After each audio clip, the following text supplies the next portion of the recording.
So in terms of what we're going to cover today, we'll be talking a bit about who we are, some background to ABGF, and then also we'll talk to you about what's different about growth capital and how it compares to other form of equity capital like venture capital or traditional buyout private equity.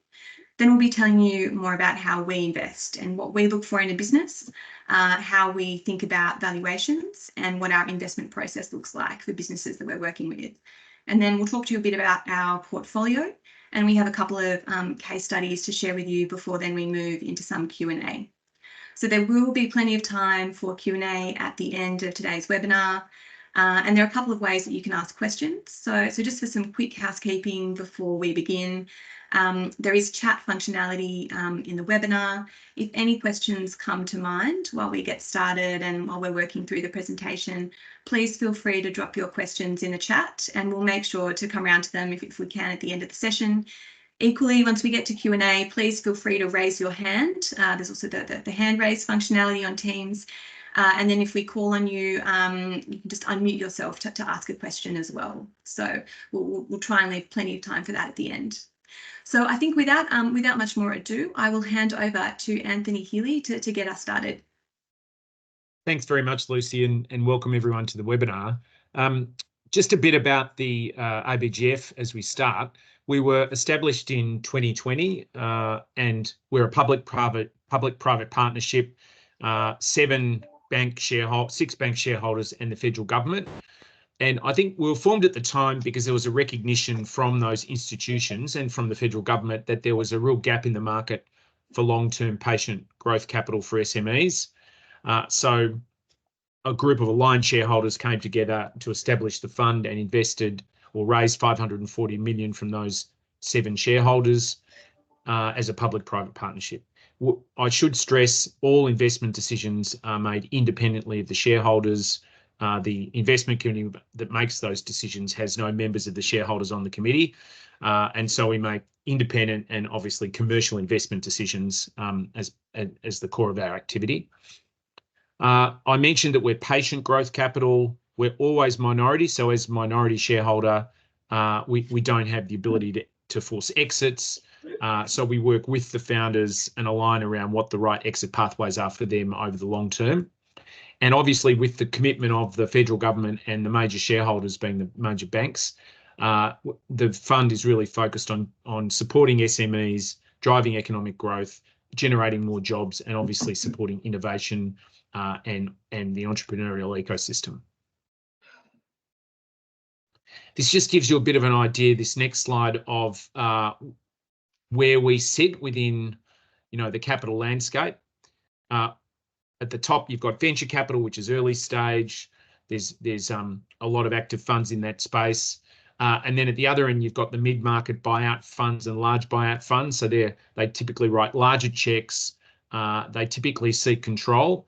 And we sit in the middle. As I said before, there's just a lack of real depth of liquidity in this part of the market. We write checks between 5 and 15 million. We're always minority to start with. And our time horizon is anywhere from 3 to 10 years. And there are a few, but not many professional or institutional investors in this space. There are some family offices that operate in this space as well, and we've done a couple of co-investments with other funds along the way. So I think now I'm handing over to... That's me, Anthony. Tim, there you go. Thanks, Anthony. So we wanted to give a quick sense of sort of some of the target investment opportunities that we look at and what they are. The first thing to note here is that we're sector agnostic in our approach. We look at a very wide range of different opportunities, but there's a couple of common characteristics when we're looking for opportunities that we sort of wanted to pull out. So firstly, and importantly for us as an Australian fund, we're looking only at businesses that are Australian headquartered. We do also look at businesses with significant international expansion plans. So that's not to say the business has to be solely based in Australia. In terms of size, we can look at opportunities with revenue of up to $100 million. Of revenue, and then we look at businesses with a track record of profitability. And in terms of profitability metrics. We'll sort of dive into a bit of that later, but typically we look at sort of net profit and earnings in order to assess our overall view of valuation on a business. And once we get to sort of talking around our sort of investment amount and size, that's often a key metric that we look at to assess if a business can work for our fund. Unique value proposition. Now, this is a sort of a very broad brush thing to say, and that's not necessarily always that we're looking at businesses with a one-of-a-kind product or service. It doesn't need to be the next Canva or sort of a tech startup. We look at unique value proposition as businesses that are delivering significant value to their customer base and really setting their business apart from their competitors. We look at businesses that have matured, have demonstrated stability and longevity in their offerings, and have strong management teams in place that can execute on that business's strategy. All of this sort of together ensures that a business not only has a competitive edge, but's well positioned to sort of grow in the future. And the next one is significant growth potential. So this is, again, quite a broad brush comment and thing to say. But what we mean by this is we're looking for businesses with a capacity to significantly expand their operations, revenue, and market. And that can be done in a number of ways, whether it's expanding into a new market, bringing on a new product line, acquiring another company, or a range of sort of organic growth initiatives that can happen within a particular business. And then the last one, just to call out, is we're not just looking to provide capital only. We're keen for partnership with companies, and we'll talk a little bit later around what that partnership can look like and the sort of value we think we can add in different situations.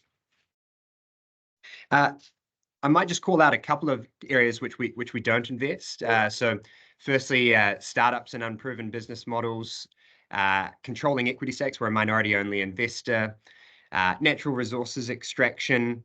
We do look at opportunities that are involved in the mining services space, but not direct extraction. Distressed investments, change of control buyouts, APRA-regulated businesses, and direct real estate investments. So I might just move on to the next slide where we're very quickly just wanted to note the range of situations that we look at in terms of investing in companies. This really speaks to kind of the motivations of owners of businesses that will come to us sort of seeking interest in potential investment partnership. So on the top left, strategic growth support. So that's sort of covering direct capital injection into a business to fund various business growth strategies. Then on the right, we've got succession. Our sort of offering and minority investment approach can be a really powerful way for owners that are perhaps contemplating a personal exit from their business within the next 2 to 7 years. Then down the bottom right, mergers and acquisitions are another key area that we talk with a lot of companies around, perhaps acquiring a company within a different state or that addresses a gap in their sort of product capabilities or internal technology capabilities. And then the final, just in the bottom left, another situation that we explore in a range of different situations is providing money off the table to owners of businesses. Often business owners are heavily invested in their business and have over a number of years built it up to be what is likely to be their largest asset. We can facilitate a transaction that will allow a business owner to de-risk a portion of their investment. So I think that covers that, and I'll hand over to Patrick now to sort of talk about how we approach that investment itself. Thanks, Tim. I think this slide really highlights our unique, I guess, value proposition within the market. Some of the points of which we've touched on before, I'll elaborate a bit on further. So the first one is a minority equity stake. Our intention is always to leave business owners in control, and really for us to support them through both capital and strategic support on that growth journey. We write relatively small check sizes of between $5 and $15 million, and that's really intended to, I guess, service the SME market. So most typical larger private equity funds will start with $30, $40 million checks. We're obviously targeting smaller businesses, which is why we write checks of that size. And again, the capital can be used to either fund growth, so it can stay in the business, it can be used to buy out certain shareholders, or can be used to de-risk and take some money off the table for founding shareholders equally. We run an active investment model. What that means is that we will seek a board seat through a non-executive director role on the board. And through that presence, I guess, we'll try and support the business as much as we can through various strategic initiatives, including performance improvements, organizational design, international expansion, M&A, and exit, just to name a few. We also try and bring a strong governance framework to really help drive the performance of the business and help take it forward on a jointly agreed strategy. The last point is we have a long-term investment horizon. We'll take up to a 10-year view on a business. I'm happy to hold the investment for up to 10 years. Typically, we find the average hold period is kind of 5 to 6 years. And by that stage, the business has got to sufficient size to basically enable a further transaction down the track. But again, that would be guided by the founders and supported by us, as opposed to us necessarily driving that agenda. So there's no hard exit deadlines. We really work together collaboratively to try and exit our share as one option, or the total business, if that's what the founders are looking for, and we'll work on that together. Great, thanks, Patrick. So I'll now talk a little bit about how we actually go about valuing businesses, which I know is something that a lot of business owners, they're very keen to hear from us about. So the short answer is that when it comes to valuing a business, we're guided both by the selling price for similar businesses in the market and also the unique attributes of the specific business itself. So the metric that we normally use to value a business is enterprise value. And the way we come up with an enterprise value for a business is by taking two numbers. So firstly, we'll take an earnings metric. Typically, that is an EBITDA number, or earnings before interest, tax, depreciation and amortization. But sometimes we'll use another figure. It might be EBIT or a net profit number. So something other than EBITDA. But we'll take an earnings number, and we've used EBITDA for this example, and then we'll multiply that by a multiplier. So in this case, an EBITDA multiple. Now, I'll talk a bit on the next slide about actually how we come up with that earnings number, but I'm just going to spend a bit of time now talking about the multiple, because I think that that's probably one of the more opaque parts of the valuation process. So the EBITDA multiple is a number that we come up with by looking at a number of different factors. And perhaps the most important, or the kind of primary factor that we look at, is the specific industry that the business operates in, and then its broader market. So we'll look at the size of the market that the business is operating in. Obviously, a larger market equates to a higher multiple. And then we'll look at the speed of growth in the market and broader growth trends, growth drivers that are underpinning its long-term market growth. We'll look at barriers to entry in the market and competitive intensity. So are there a lot of competitors competing with a specific business, or is there a lot of kind of blue ocean for the business to compete in? And those are generally the factors that drive the initial setting of an EBITDA multiple. So if you look at the chart over on the right, you can see that we've got a couple of example industries there, from industrials to healthcare and software. And you can see that different industries will generally, that there'll be a kind of a band of multiples that they will trade at. And it can be quite a broad band, but it's quite different from industry to industry. So you'll see that industrials, they might start off in the low single digits, maybe going up to the high single digits. But software, by contrast, is trading generally at a much higher multiple. So starting out in the double digits and then ticking up, into the quite high double digits from there. So those are the considerations when we look at industry and market. But then, as I said, we'll also look at the business's specific attributes, which will also drive the EBITDA multiple. So we'll have a look at things like the profitability of the business, both the size of its profits, so just the size of EBITDA and its scale, and then also its profit margins. So its gross margins, its EBITDA margins. We'll also look at the quality of its earnings. So how repeatable are its earnings from year to year, and how capital intensive is the business? So how much does it need to spend on CapEx in order to maintain or grow its earnings? We'll also look at the business's suppliers and customers. So are they diversified, or by contrast, are they quite concentrated, such that the loss of 1 or 2 customer contracts will have a substantial impact on the revenue and earnings of the business. And then we'll also look at the quality of the business's management team, the depth of its talent, and then other kind of general risks, including regulatory risks and macroeconomic risks. And so what that looks like, again, just going back to the chart on the right, is that while different industries will generally trade within a broad band of EBITDA multiples, we will peg down a specific kind of place on the line in the graph based on those specific characteristics of the business itself. So just to illustrate what this looks like in practice, I'll just take you through a quick example here. It's a manufacturing business. And as I said before, we will take an earnings metric and we'll multiply that by an earnings multiple. So I'll just explain in a bit more detail how we actually go about pinning down that earnings number. So as I've said, there are several different metrics that we'll look to use, although EBITDA is the most common. In the case of a manufacturing business or any capital intensive business, we'll often consider using an EBIT number so that CapEx costs are effectively included in the earnings metric.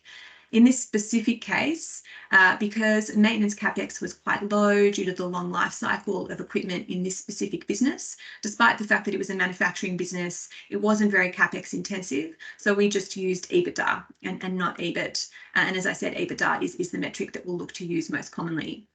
So the next question we then ask is what time period we look to take that EBITDA number for.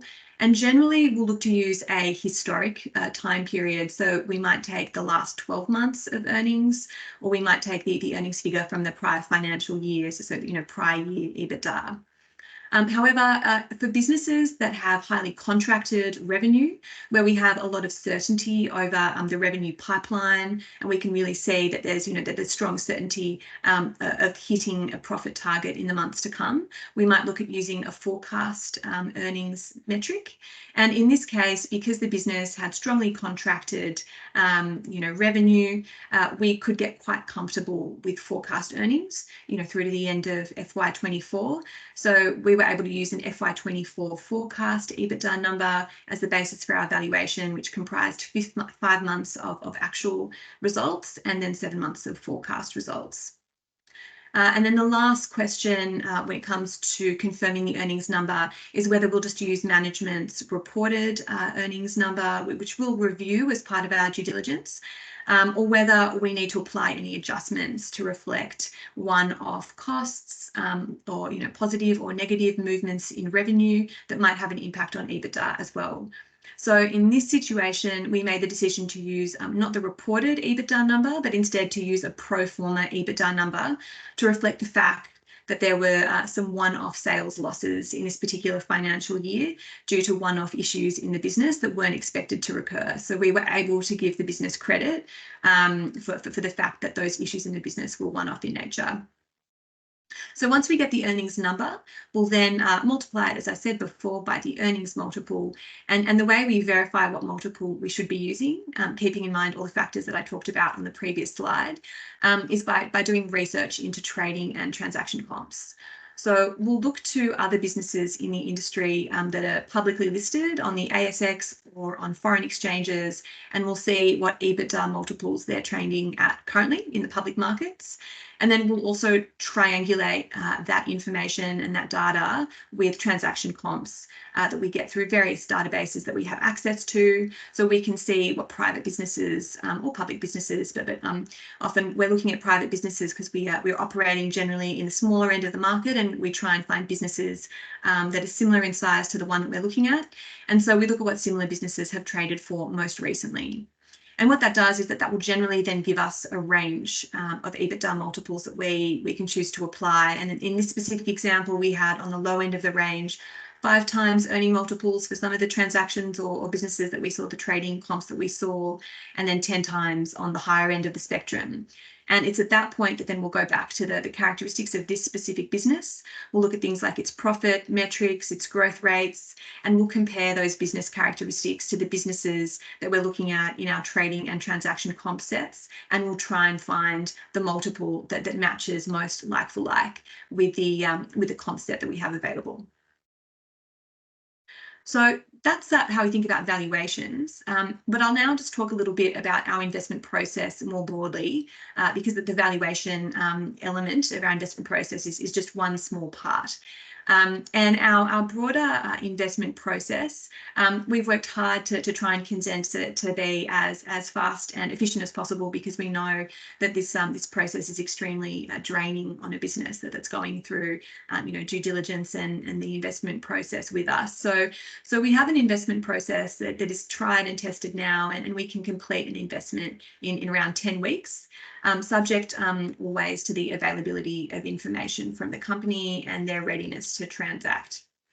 But generally, we'll spend the first month or so, once we meet with the business and we confirm that there's interest in proceeding, conducting meetings with the management team and their advisors, if they have external advisors, getting to know management better and understanding the prospects of the business, what it needs growth capital for, and trying to understand its financial information in more detail. So we will do some preliminary in-house due diligence, both on the market, the business, its customers, its growth opportunities, and then its financials. And then we'll take all that information to our investment committee and seek approval on the valuation that we've agreed with the company. And then we'll go to signing a term sheet with the management team, with the shareholders, to kind of cement the high-level terms of the deal. So after that first investment committee approval and the signing of the term sheet, we'll then move into the second phase of our due diligence. And this lasts generally another month or so. And we'll look to bring in external accounting, legal and tax advisors to perform high-level due diligence in those areas on the business. And then at the same time, we'll continue conducting internal commercial DD on the business, again, just trying to further our understanding of the market, the business's growth potential. And during this phase, we'll usually conduct site visits as applicable, and we might look to also speak to some of the business's customers and other business partners or contracting partners, again, depending on how relevant that is to the business. So generally, while we're going through this process, we're also starting to negotiate transaction documentation with the company. And once we've completed all of our external and internal due diligence and the transaction documents, are negotiated and in a reasonably final form, we'll then present the deal to our investment committee for final approval, at which point, once the documents are finally and fully agreed, we'll sign and then can look to fund. So as I said, that is a process that we have succeeded in completing in 8 to 10 weeks, and we try and keep as short and concise as possible. So I think with that, I'll now hand over to Patrick to talk about our portfolio. Thanks, Lucy. So this slide really depicts, it's a bit of a snapshot of our portfolio to date. So we've made 10 investments to date. And as mentioned earlier, we are truly industry agnostic. I think that's quite well reflected on the slide. So I'll just take you through a few brief examples, and we've got a couple of case studies where we'll dive in a little bit deeper on some example investments. So on the top left hand of the slide, you can see 3Me Technology, which is a battery technology and off-road vehicle integrator for electrical vehicles, and it's really focused on the mining and defense industries. So it's actually our first investments, and those $15 million we put into that business. Immediately to the right of that, you can see Capsify, which is an enterprise software business that actually is a enterprise architecture product for large corporates, essentially helping them through technology transformations. On the far right, a business called HMC Group, which is a really interesting one. It's a regional aviation and tourism business in WA. It really helps connect remote communities, mining camps, and provides essential services to Northwest WA. So quite a unique business as well. Hub on the bottom left. Hub is actually a last mile technology business, which is really creating an alternative delivery network to Australia Post. And that's all being enabled through Hub's technology with various logistics and distribution partners So really providing lower cost distribution to the current Australia Post network, which is pretty much the only game in town outside of Hub. And the last one I'll pick, which is a retail one, which is Selbari on the bottom right-hand side.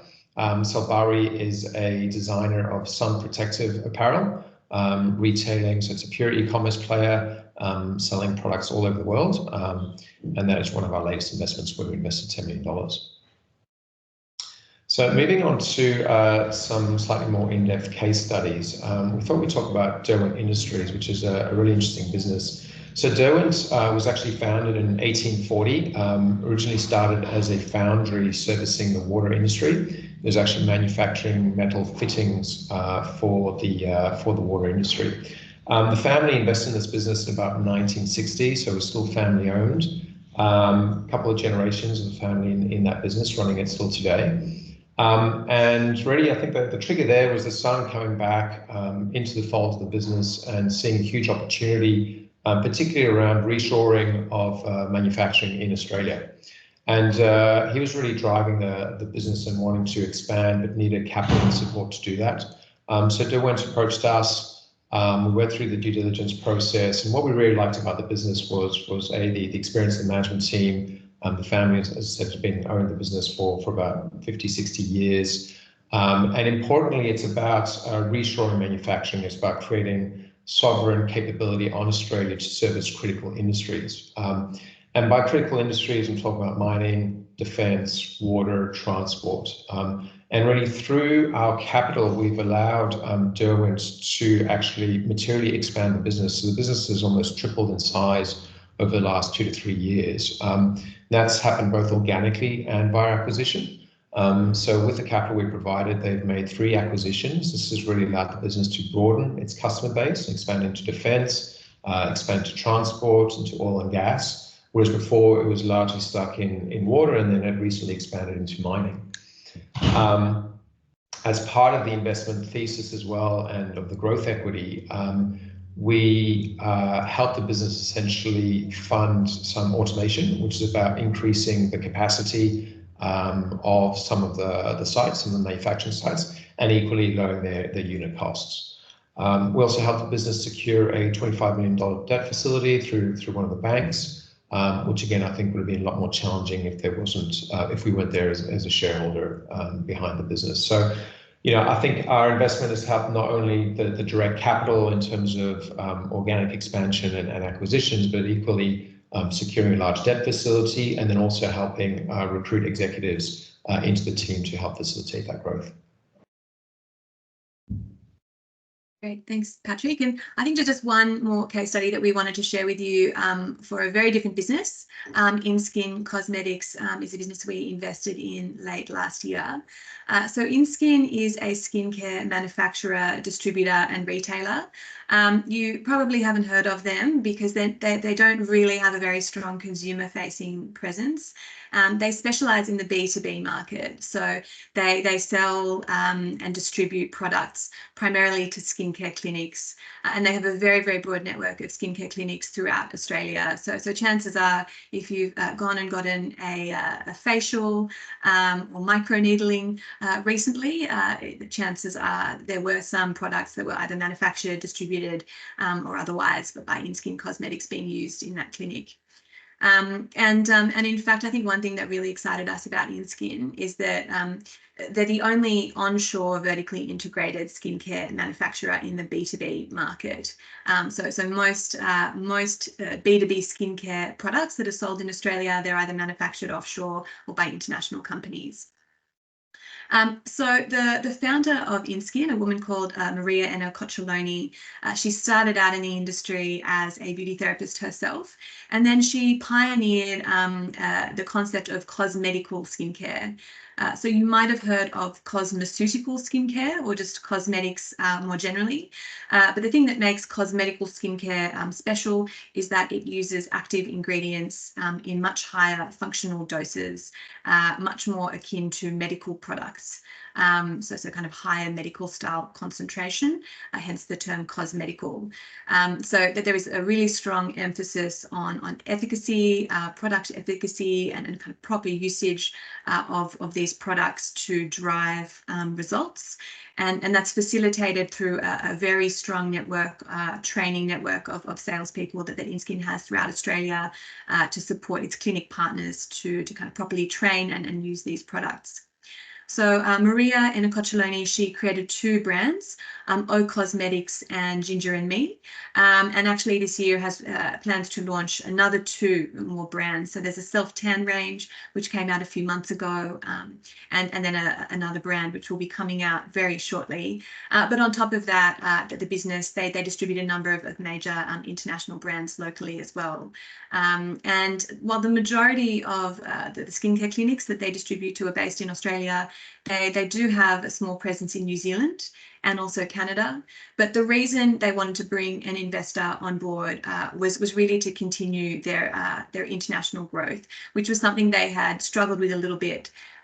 So that they're really, really well established in Australia, but really we're looking to continue exploring international growth opportunities, which is something that they were really keen for us to help with through our connections in the UK and Canada, where we do have connections to sister funds, both in the UK with the UK Business Growth Fund and in Canada with the Canadian Business Growth Fund. So we're working with them currently on their international expansion plans, and they have, since we invested, launched now in the European Union. They've had to get their products registered over there, which has been quite a process, but that's well underway, and so that they've started selling into those new markets. And they're currently, actually, that the team is overseas in the moment in the UK, setting up distribution there as well. So our role has been to support them with the strategy around that next phase of growth. And then also our capital was used for a combination of money off the table to help the founders de-risk, as Tim described earlier, with also some of our growth capital used to support these growth opportunities, these international expansion plans, and also the launch of the new brands coming to market later this year. So similar to Derwent, one of our co-heads of investment has been appointed as a director on the board. We're continuing to provide them, support them with as many introductions to our international networks, and generally help create the strategy around international launch alongside them. And similar to Derwent, we're also helping them with recruitment and various other business improvement initiatives on an as needed basis. But I think that just gives you a little snapshot on the work that we've been doing with InSkin so far. As I said, a very, very different type of business to Derwent. So I think those were the case studies that we wanted to share. And I think with that, I will hand back over to Tim. And we've run slightly over time. So thank you everyone for joining today. Thank you very much for the thoughtful questions. Before we wrap up, if you'd like to learn more about ABGF as a fund, please subscribe to us on LinkedIn or subscribe on our website to receive updates from us and sort of more content around some of our investments. And separately, if you have an investment opportunity and specifics around an investment opportunity you'd like to discuss, please don't hesitate to reach out to myself, or there's a functionality on our website which you can share information about a potential investment opportunity for ABGF. So thank you very much and have a great day. Thanks, everyone. Thank you. Thanks, everyone.